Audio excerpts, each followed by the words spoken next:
For a work surface, I like to use a piece of glass. You can also use a cookie tray. Cookie tray is nice because it's portable, but you want to make sure that you have a surface that is very clean and that will not cause your pieces to stick. Wax paper is another good alternative. You can put that on a table or wrap it around your cookie sheet to prevent sticking. For your tools, you are going to want something with an edge that you can cut your polymer with. So a metal edged rib or scraper like this works well. Some artists choose to use an X-Acto blade. These are very, very sharp, so you want to be careful. A thin-edged ruler or even a metal butter knife sometimes can be effective. For sculpting tools, you can use almost anything. This is a cake decorating set. This could be a toothpick. This could be a bamboo skewer. You don't have to have fancy tools. So I might have a wooden stylus or skewer, some popsicle sticks, some markers to use as rollers. A lot of artists will use what's called a dotting tool, but if you don't have one of these, that's okay. The end of a bobby pin can work just as effectively. Some pliers for putting detailed pieces on, like, for example, these sprinkles, if you want to get them very exact.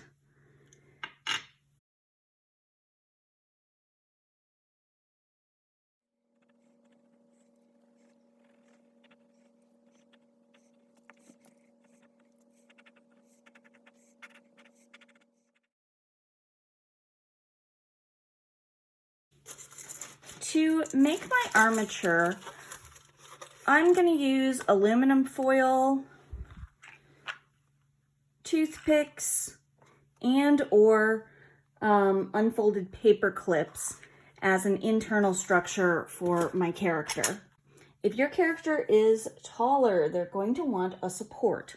So, for example, a character like this that's very thin has a base, and I would probably run a paper clip or wire up through the base, up through the legs, and then into the body, where I would probably also have aluminum foil. One of the nice things about polymer clays is that you can bake it multiple times. So I might build up to about her waist, bake it so that it is firm and cured, and then continue to add her body so that she doesn't become so top heavy that she might fall over in the oven. Now, here is a character who got too top heavy, right? This person used aluminum foil in their head, but it started to bend over with the heat in the oven. And ultimately, once it cooled, this is how it cured. So we're not able to revive this guy. If you want to make a character who has longer or thinner legs, you can put a paper clip or a toothpick or some aluminum foil, like here they did inside the head and the body, and then toothpicks or wire inside of the legs so that they can stand better, or put them in a seated position like this person decided to do.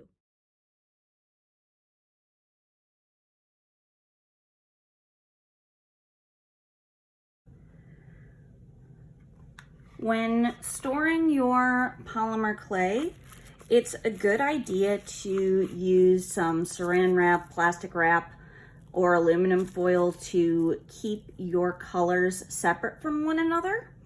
I'm using a lidded ice cube tray so that I don't have any dust, hair, lint getting into my colors, or even just in a Ziploc bag, but I don't want those colors to touch and mix. If you pick up little pieces of lint on your table or on your hands, if you're working with one color and then touch a lighter color, you can transfer that color. So it's important that we have a clean work surface and clean hands. One of the best tools for this is to have Q-tip and some hand sanitizer nearby. If you just wash your hands, you're going to feel waxy. It will not break down the polymer. Rubbing alcohol, which is found in a lot of hand sanitizers, or if you can find it at the store, isopropyl alcohol, rubbing alcohol, those are great for cleaning your tools, your work surface, and your hands. This person could have taken some rubbing alcohol on a Q-tip and cleaned off their piece prior to baking. In your kit, each of you has black and white Sculpey. And then you have your other bricks of colors that you picked out. From those, you can create tints and shades of the colors. You can also mix them like you can paint. When we go to mix colors, we want to think of it like we do paint. So if I'm trying to mix some green, I am going to need a lot more yellow, since that's the lighter color, to mix with my blue. A little bit of the darker color. Before I work with this though, I want to do what's called conditioning. So what I want to do is I want to soften by warming up the polymer in my hands. So through friction, it's going from being a stiff block to being much more pliable, malleable. Sculpey is a pretty soft material, so we shouldn't have too much trouble with conditioning. Some of the other polymer clays, like Fimo, will take a lot more effort and time to condition. So now that they are conditioned, I can put a little bit of dark into light. And now I'm going to marble and knead them together until my color is completely mixed. Some artists will run their polymer through a pasta machine several times to get a blend or a color that they want. Luckily for us, the Sculpey is soft enough that we can do it for the most part just with our hands. It's looking pretty good. And here we can see I've got a little bit of that yellowing on my hands. So before I touch other things, I'm going to want to use the hand sanitizer. So I have this really beautiful color, but I don't have a lot of it. So I think I'm going to be using aluminum foil as an armature. I don't need my character to be solid. I'm going to kind of pinch pot a little bit so I have a spot to put my foil in. And the big mistake I see all the time is students using way too much aluminum foil. You don't need very much because you are going to crumple it loosely. if you crumple it super tight, then when you put your Sculpey around it and you go to shape it, these hard corners are going to come popping out. We don't want that. So just a little bit kind of loose so that it has room to be shaped. And I am going to stretch and bring that around. I can use my fingers to smooth any of these creases. And I can start to create a body shape. So I actually think I'm going to add a little bit of foil up top as well to give his head a little bit of bulk to it.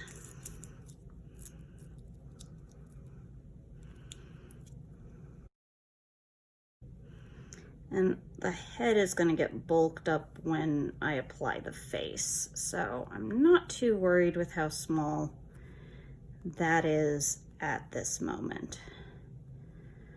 The body, I'm going with more of a pyramid, triangular shape. I want to work on my face flat and then add it to my head.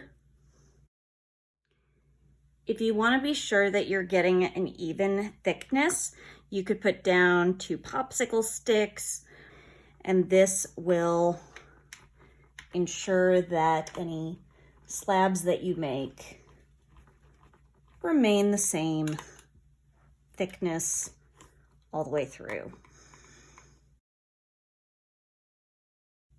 So here I've got a little oval that I will then build my face on, and then I can place that on the body. All right, I am reasonably happy with that. So I think I'm going to go ahead and put this on to my body. I pushed in so that I've got a little indent, a little spot for it, because I want it to feel like the outer fur is wrapped around that face. And you can see how much easier it was to build that without having to worry about squishing the rest of this. So I've rolled out some coils of purple here, and I am going to go ahead and braid the pieces to create the knit look for the cap I want to build. And again, I'm working on a flat surface, not on my character. Don't want to smush. Now it kind of looks like a shower cap right now, but I'm going to add some white trim to it and the pom-pom on top. This is a way to create some texture. So I've added the white trim on my hat, and now I'm just pressing into it to create more of a fluffy texture. Not smushing it, just making it a little more believable through textures.